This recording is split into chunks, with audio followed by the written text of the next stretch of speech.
Hello everyone, আসসালামু আলাইকুম। সবাই কেমন আছেন?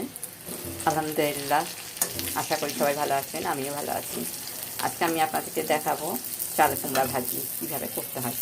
আমি আগে এই চাল কুমড়া ভাজিটাকে ভালো করে চিকন চিকন করে কেটে নিয়েছি বটি দিয়ে।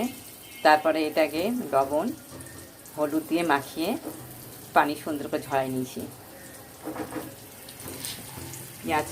পেঁয়াজের মধ্যে কাঁচামরিচ আর একটুখানি লবণ দিয়ে দিচ্ছি। পেঁয়াজটা হালকা বাদামি কালার করে নিয়েছি। এবার আমি চাল কুমড়াটা দিয়ে দিচ্ছি। এর মধ্যে আমি আর কিছু দেবো না, যেহেতু আমি আগেই হলুদ আর লবণ মাখিয়ে রাখছি।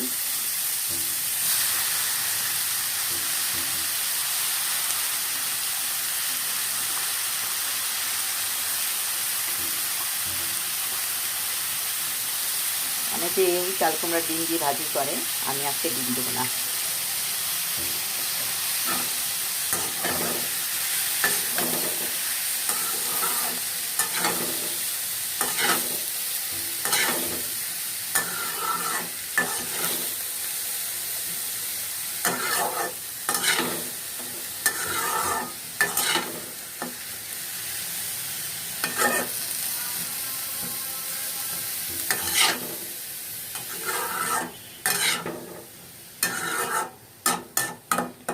যেহেতু এখানে আমি পানি মিক্সড করবো না, চাল কুমড়া দিয়েই পানি বার হবে, এই ভাজিটা হয়ে যাবে।